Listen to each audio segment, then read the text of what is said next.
So, ayan. Sasaing na. Ito na yung mga sarap na food daming sinasain, no?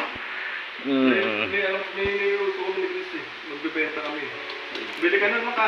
Nang, May french fries, kid sa french fries. bibili kayo? Magtitinda ka? Magbibusiness kayo? O sige. Bili ka na. Oo.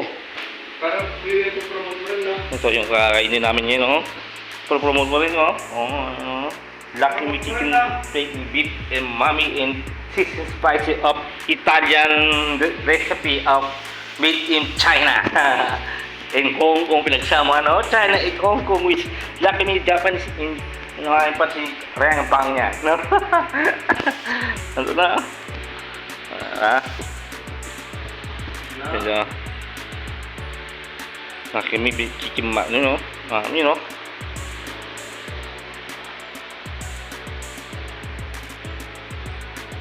Yeah.